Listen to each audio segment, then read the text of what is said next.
Assalamualaikum warahmatullahi wabarakatuh. Alhamdulillahilladzi ja'ala al-a'yada fil islami masdaran lil hana'i was surur. Alhamdulillahilladzi tafaddala fi hadhihi al-ayyamil ashr ala kulli 'abdin syakur. Subhanah ghafiriz dhanbi wa qabilit tawbi shadidil iqab.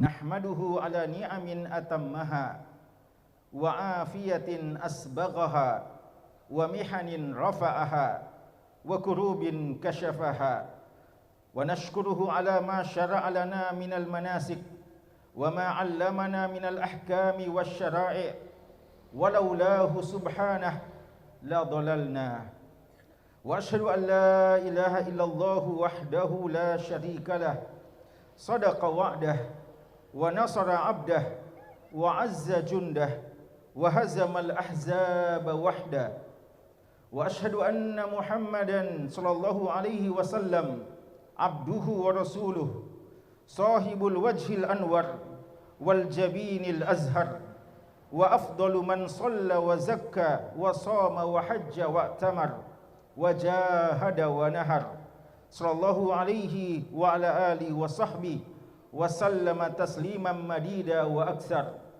Allahu akbar, Allahu akbar, Allahu akbar, Allahu akbar, Allahu akbar, Allahu akbar, Allahu akbar, Allahu akbar, Allahu akbar.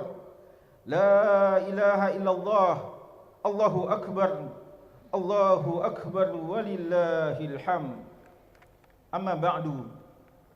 Kaum muslimin yang dirahmati Allah, pada hari ini sungguh diliputi berkah dan limpahan nikmat yang tak dapat kita hitung. Salah satu di antaranya adalah nikmat kehidupan kembali dalam keadaan sebagai seorang muslim dan mukmin yang mentauhidkan Allah. Kita bangun kembali dan mengawali hari kita dengan bersujud kepada Allah dalam balutan rasa aman dan kebercukupan, tanpa teror dan ancaman pada jiwa. Maka berjuta-juta, bahkan bermiliar-miliar, hingga tak terhingga lagi ungkapan syukur kita ungkapkan, bersanding pujian tak terbatas pada penguasa alam semesta, sang pengatur kehidupan dengan semua hikmah di baliknya yang seringkali tidak kita jangkau. Maka segala pujian tertinggi dan termulia hanya untuk-Mu ya Allah. Segenap ungkapan syukur tak terbatas ini hanya untuk-Mu ya Allah.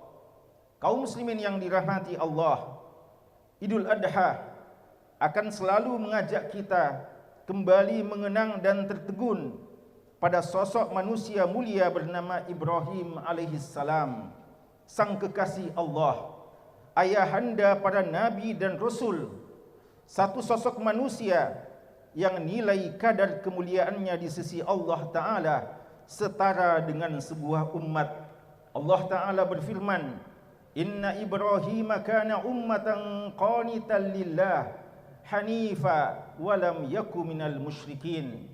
Sesungguhnya Ibrahim, kata Allah, Ibrahim sendiri adalah sebuah umat yang tunduk menghamba pada Allah, tegak lurus di atas jalan tauhid, dan tak pernah menjadi manusia yang melakukan kesyirikan. Surat An-Nahl ayat 120. Kisah kemuliaan Nabi Ibrahim alaihissalam itu telah dimulainya sejak masa mudanya. Dimulai sejak Ibrahim muda dengan tegas memilih tauhid sebagai jalan hidupnya. Dimulai sejak Ibrahim muda menyatakan penolakan tegasnya terhadap penyembahan pada berhala-berhala yang tak berdaya.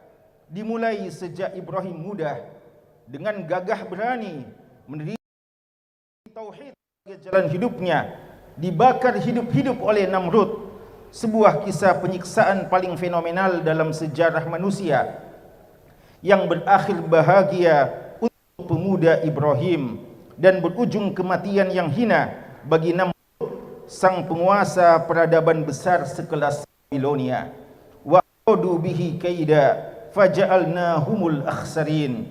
Allah berfirman yang artinya, dan mereka ingin menghancurkan Ibrahim, namun kami justru, kata Allah, menjadikan mereka sebagai orang-orang yang paling merugi. Surat Al-Anbiya ayat ke-70.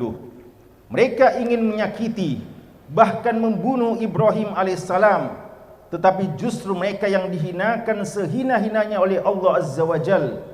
Kekuasaan Namrud diperkirakan hancur dan runtuh sekitar 2286 tahun sebelum Masehi, saat Nabi Ibrahim alaihissalam masih hidup. Allahu Akbar, walillahil hamd. Kaum muslimin yang dimuliakan Allah, sejak selamat dari peristiwa pembakaran hidup-hidup itu, pemuda Ibrahim itu pun memutuskan untuk memulai perjalanan hijrahnya, meninggalkan kampung halamannya di Irak bersama istri Sarah dan keponakannya Nabi Lut. Nabi Ibrahim alaihissalam menapaki bumi Palestina, lalu melanjutkan perjalanan ke Mesir, di mana Ibrahim alaihissalam dalam sebuah kisah yang menakjubkan bersama penguasa Mesir yang nyaris merampas istrinya. Ibrahim alaihissalam justru setelah itu mendapatkan wanita solihah bernama Hajar, sosok yang kemudian menjadi ibu dari salah satu putra tercintanya, Ismail alaihissalam. Allah Ta'ala berfirman, wa najjaynahu wa luta ilal ardi allati barakna fiha lil alamin. Dan kami, kata Allah, selamatkan Ibrahim dan Lut ke bumi yang kami berkahi untuk alam semesta. Surat Al-Anbiya ayat ke-71. Keluarga Ibrahim alaihissalam yang diberkahi itu pun diperintahkan untuk kembali ke bumi yang juga diberkahi, bumi Palestina. Di bumi itulah, di tengah rasa rindu yang mendera pada seorang anak, Nabi Ibrahim alaihissalam bermunajat kepada Allah Ta'ala, Rabbi habli minas salihin. Wahai Tuhanku, karuniakanlah untukku keturunan yang termasuk orang-orang yang soleh. Surat As-Saffat ayat 100. Dan Allah Azza wa Jal pun menjawab doa itu. Allah Ta'ala mengabulkan pinta Ibrahim alaihissalam, fabashnahu bigulamin halim. Dan kata Allah, kami beri kabar gembira kepadanya dengan kelahiran seorang anak yang santun lagi bijaksana. Surat As-Saffat 1. Itulah Ismail alaihissalam, seorang anak soleh yang tercatat harum namanya dalam sejarah dengan lahirnya sosok Nabi dan Rasul termulia dari keturunannya, yaitu Nabi kita Muhammad sallallahu alaihi wasallam. Allahu Akbar, Allahu Akbar, Allahu Akbar, walillahil hamd. Kaum muslimin Allah, akhirnya kita semua tahu, karena satu alasan dan hikmah yang agung, Nabi Ibrahim alaihissalam diperintahkan untuk membawa keluarga kecilnya Hajar dan Ismail kecil untuk berhijrah ke belahan bumi suci lainnya yang bernama bumi Makkah yang mulia. Sejak saat itu, kisah perjalanan kehidupan Nabi Ibrahim alaihissalam adalah kisah perjalanan antara bumi Palestina dan bumi Makkah, antara Baitul Maqdis yang suci di Palestina dan Ka'bah yang mulia di tanah Makkah. Jalinan kisah antara tanah suci Makkah dan tanah suci Al-Quds di Palestina adalah jalinan kisah cinta yang telah lama dijalin oleh sang bapa tauhid Ibrahim alaihissalam. Kisah yang bahkan telah terjalin jauh sebelum dua tanah suci itu dirajut kembali dalam perjalanan mulia Isra dan Miraj baginda Rasulullah SAW di kemudian hari. Karena itu kaum muslimin sekalian, para penempuh jalan tauhid sejati, sampai kapanpun saat kita berbicara tentang sosok Nabi Ibrahim alaihissalam, kita tak akan dapat melepaskan diri dari dua bumi suci para ahli tauhid sepanjang zaman, yaitu bumi Makkah dan bumi Palestina. Sosok Nabi Ibrahimlah yang mengukuhkan identitas tauhid pada kedua bumi suci itu. Sejak semula, Nabi Ibrahim alaihissalam telah mengukir prasasti sejarah bahwa dua belahan bumi suci itu adalah hak milik para ahli tauhid. Melihat ras dan garis keturunannya, bahwa siapapun bangsa Arab atau Arab, berdarah Asia atau Afrika, ras Kaukasoid atau ras Mongoloid, berbahasa Arab atau berbahasa Melayu, jika engkau hamba yang mentauhidkan Allah, jika engkau membawa misi yang dibawa oleh Nabi dan Rasul, maka engkau berhak, bahkan berkewajiban menjaga kedua itu. Karena bumi Palestina adalah tanah yang dijanjikan Allah kepada siapapun pejuang tauhid hingga akhir masa. Karena itu pula, kaum muslimin yang dimuliakan Allah, kita menjadi paham bahwa entitas Yahudi yang selalu membangkang perintah Allah dan Rasul yang diutus kepada mereka sama sekali tidak pantas mengklaim bumi Palestina. Entitas Yahudi yang sejak dahulu selalu membantah perintah Nabi Musa AS untuk masuk ke bumi Palestina, yang kakek moyangnya bahkan berusaha membunuh Nabi Isa AS, mereka tidak pernah layak mengklaim Palestina sebagai tanah yang dijanjikan. Entitas pembunuh para Nabi dan Rasul yang hingga hari ini melakukan kejahatan perang dan genosida terhadap kaum muslimin di Gaza dan Rafah, sebenarnya tidak kenal malu dengan mengobrol klaim terhadap tanah suci Palestina. Allahu Akbar walillahil ham. Kaum muslimin yang dimuliakan Allah, dari jejak kisah cinta Nabi Ibrahim alaihissalam yang terbentang antara bumi Quds Palestina hingga tanah suci Makkah, betapa banyak jejak teladan yang telah diukir oleh ayahanda para nabi itu. Betapa banyak pesan yang selalu saja relevan untuk dititipkan kepada kita semua yang berjalan menata hidup di akhir zaman yang semakin pelik ini.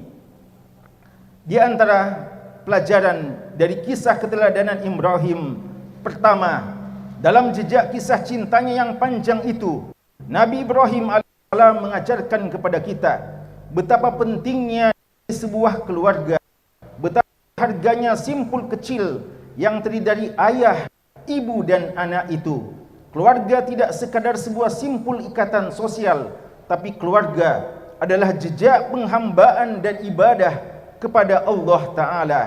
Jarak yang membentang antara tanah Quds dan bumi Makkah tak menghalangi alaihissalam untuk merawat keutuhan keluarganya, baik bernama Sarah, ibunda Ishak alaihissalam di Palestina, maupun bersama Hajar, ibunda Ismail alaihissalam di bumi Makkah.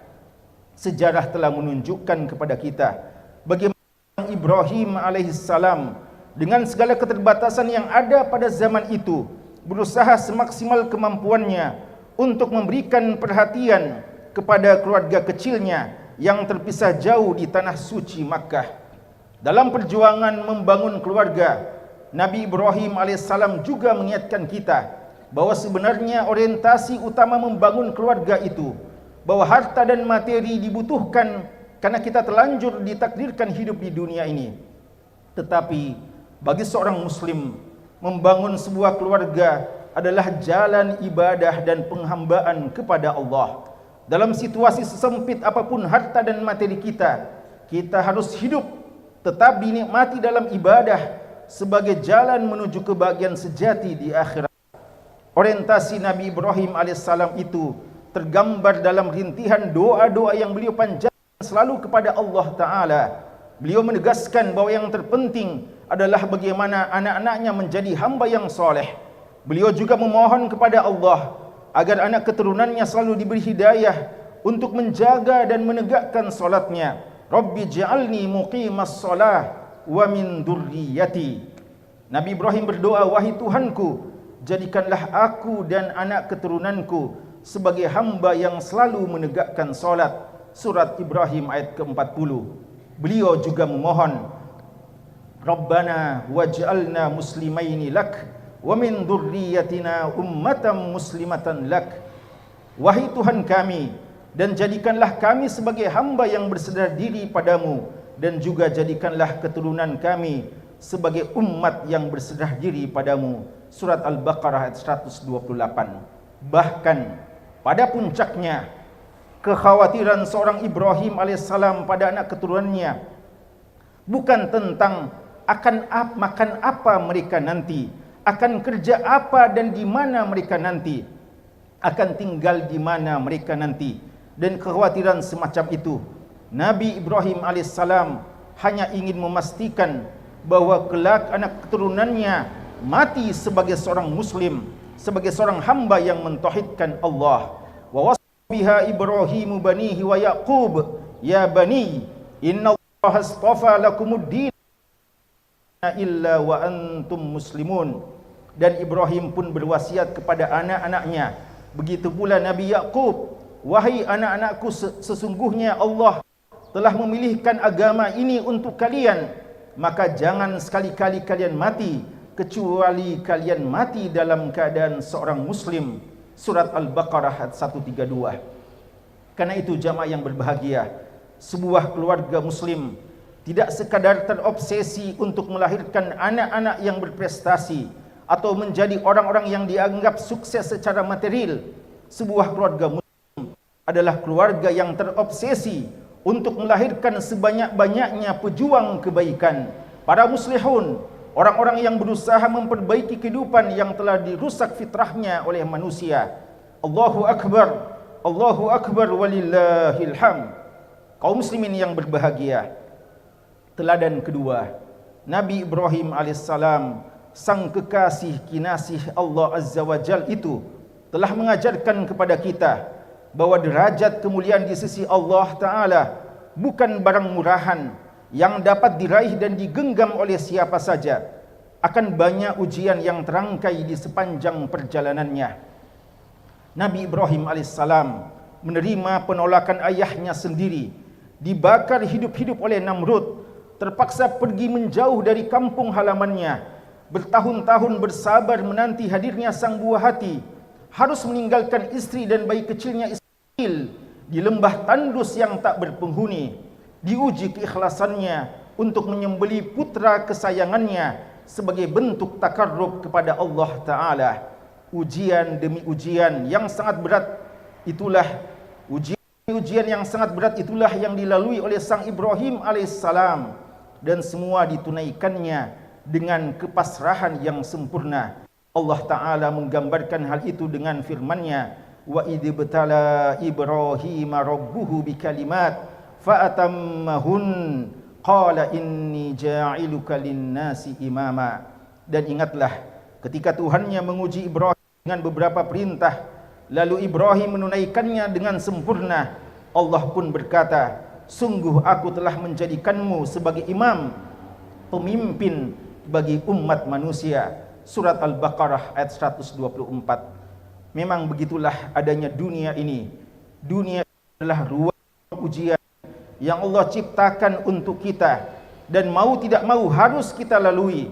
Kemampuan kita merespon dan menjawab ujian-ujian itu dengan cara yang dituntunkan Allah Ta'ala dan Rasul-Nya. Ujian kelapangan dan kesenangan direspon dengan syukur yang mendalam, sedangkan ujian kesempitan dan kedukaan direspon dengan sabar yang menguatkan. Rasulullah SAW menggambarkan dengan indah dalam pesannya, ajaban li amril mu'min, inna amral mu'min kullahu khair, wa laysa dzalika li ahadin illa lil mu'min, in asabathu sarra fa syakar fa kana khaira, wa in asabathu dharra fa sabar kana khaira. Sungguh, kata Nabi SAW, sungguh menakjubkan urusan kehidupan seorang mukmin.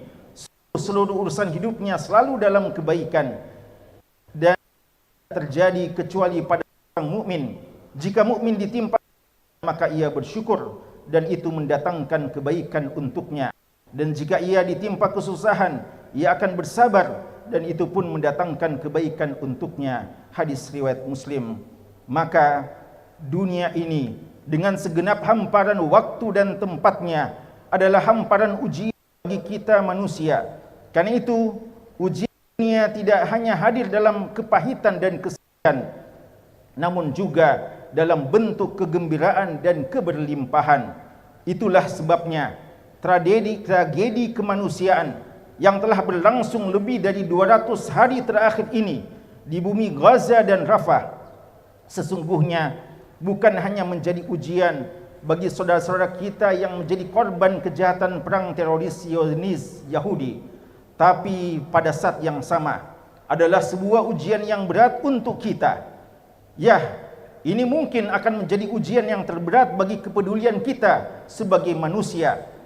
Apakah jiwa kita masih bersabar menjaga rasa peduli untuk ratusan ribu hamba Allah yang kehilangan keluarga tercinta dan tempat tinggalnya? Apakah jiwa kita masih bersabar menjaga komitmen kepedulian untuk puluhan ribu jiwa yang insya Allah gugur sebagai syahid, termasuk puluhan ribu anak tanpa dosa yang telah gugur?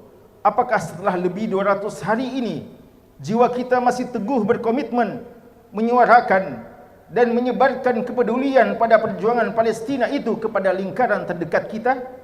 Apakah setelah lebih dari 7 bulan ini, di mana Zionis Yahudi membuktikan bahwa mereka dan semua negara pendukungnya sebagai teroris sesungguhnya, apakah setelah 7 bulan ini kita masih bisa bersabar, tidak mencicipi dan menikmati sedikit pun semua produk yang mendukung pendukung genosida dan kejahatan perang di tanah suci itu, wahai para ahli tauhid di bumi Palestina?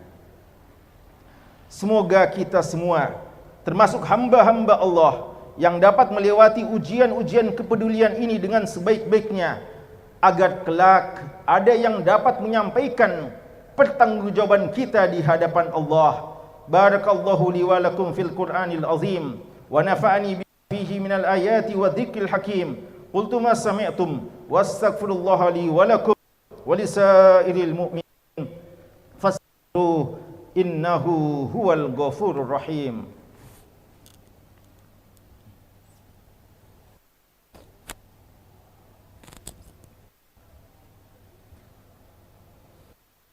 Alhamdulillahi ala ihsanih wa syukru lahu ala taufiqihi wa inanih wa ashhadu ta'ziman li sya'nih wa ashhadu anna Muhammadan abduhu wa rasuluhu ad-da'i ridwani sallallahu alaihi wa ashabi wa ikhwani.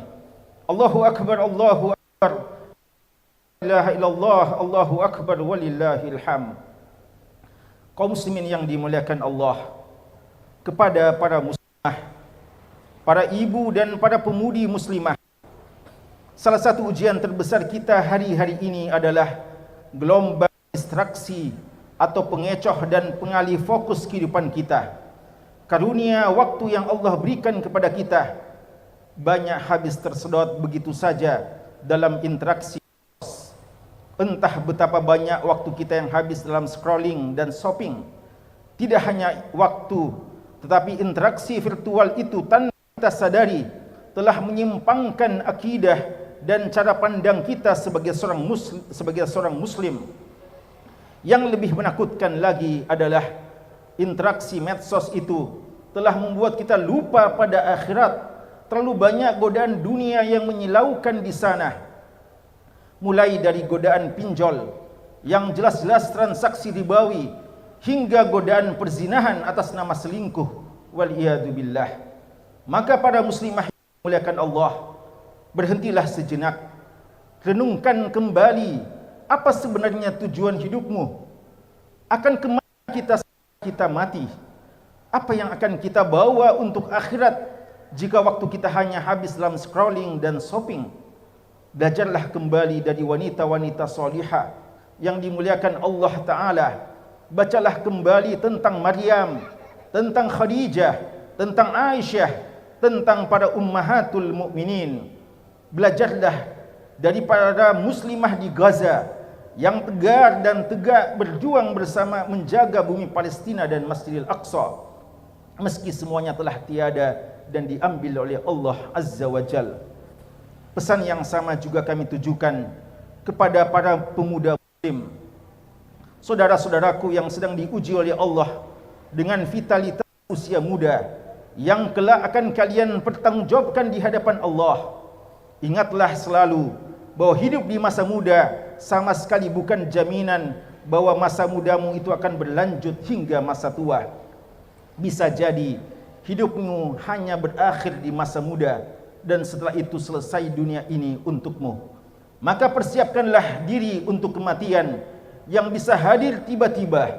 Bukalah hati dan pikiranmu untuk belajar dari pemuda-pemuda soleh seperti Nabi Ismail alaihissalam, para sahabat junior Rasulullah sallallahu alaihi wasallam seperti Mus'ab, Abdullah bin Umar dan Abdullah bin Abbas radhiyallahu anhum jami'an.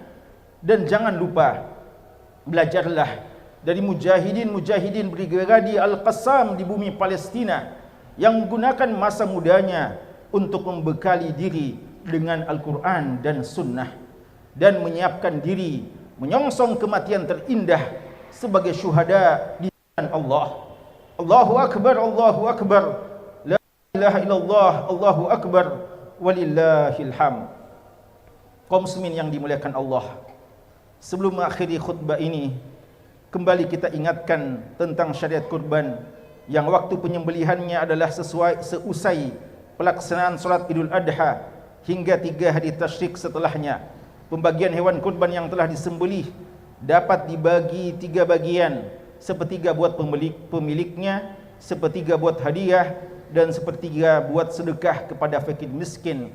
Pahala yang kita peroleh bergantung pada keikhlasan niat kita dalam menunaikan ibadah kurban ini. Allahu Akbar, la ilaha illallah, Allahu Akbar, walillahil hamd.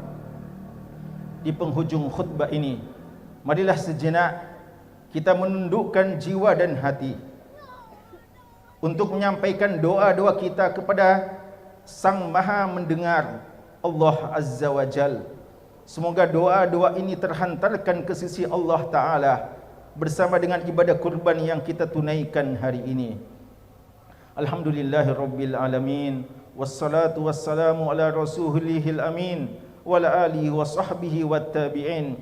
Allahumma inna nahmaduka bi annaka ahlun an tuhmad wa nashkuruka bi annaka ahlun an tushkar wa nusni alaika al khaira kullah fa innaka anta ahlul majdi was sana.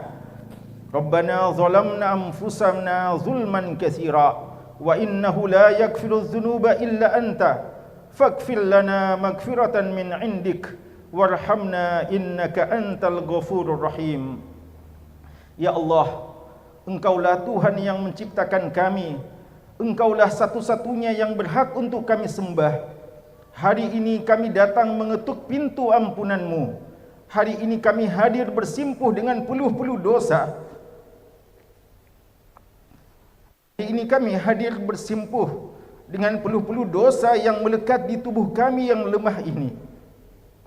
Ya Allah, betapa kami sering lupa bahwa kehidupan dunia ini sangat singkat, hingga kami pun jatuh dan jatuh lagi dalam kedurhakaan terhadap perintah-Mu. Ya Allah, ampunilah kami, ampunilah kami, ampunilah kami. Ya Allah, jika Engkau menutup pintu ampunan-Mu yang agung, kepada siapa lagi kami harus mencari ampunan? Ya Allah, ya Rabbana, dari bumi Khatulistiwa ini, perkenankan doa kami, perkenankan doa kami untuk saudara-saudara muslim kami yang terjajah dan tertindas di berbagai belahan bumi-Mu.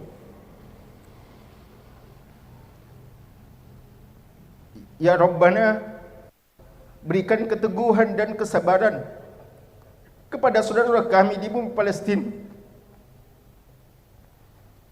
dan di bumi manapun mereka yang tertindas.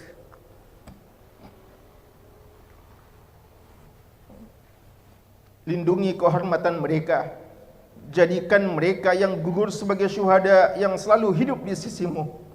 Segerakan pertolongan dan kemenangan-Mu untuk mereka, ya Rabbal Alamin. Ya Allah, ya Rabbana, kami memohon dengan segala kemahaperkasaan dan kemahakuasaan-Mu yang tak terkalahkan, kerahkan bala tentara-Mu di alam semesta ini untuk meluluh lantakkan pada penindas mereka sehancur-hancurnya. Hancurkanlah negara Zionis Yahudi dengan semua negara teroris yang berdiri tegak mendukungnya. Lumpuhkanlah semua kekuatan mereka yang dolim. Porak-porandakan sumber daya mereka yang disalahgunakan untuk mendolimi hamba-hamba-Mu. Ya Allah ya Rabbana, di sisa ya Allah ya Rabbana, di sisa-sisa hidup kami ini berikanlah kekuatan kepada kami untuk selalu berbakti dan menjadi anak yang soleh untuk ayah bunda kami. Jika mereka masih hidup, izinkan kami untuk berkhidmat.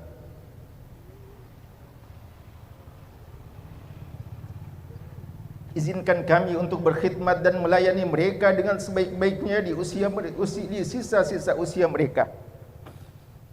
Jika ayah bunda kami telah tiada, maka izinkan kami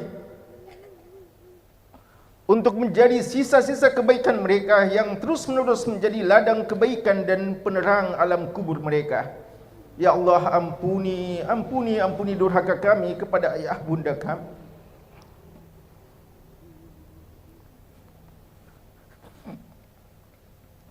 Ya Allah ya Rabbana, berikan kami kekuatan dan kemampuan untuk menjadi orang tua yang terbaik untuk putra-putri kami. Hanya Engkau satu-satunya yang dapat memberikan kekuatan untuk mendidik mereka dengan sebaik-baiknya. Ya Allah, kurniakan kepada kami anak yang mencintai Al-Quran dan sunnah Nabi-Mu. Ya Allah, jadikan anak-anak kami sebagai penyejuk hati kami, yang selalu mendoakan kami saat nanti kami sendiri dalam kegelapan alam kubur. Ya Allah, selamatkanlah negeri ini dari pemimpin-pemimpin yang zalim. Selamatkanlah negeri ini dari kerakusan para koruptor yang tidak bertanggung jawab.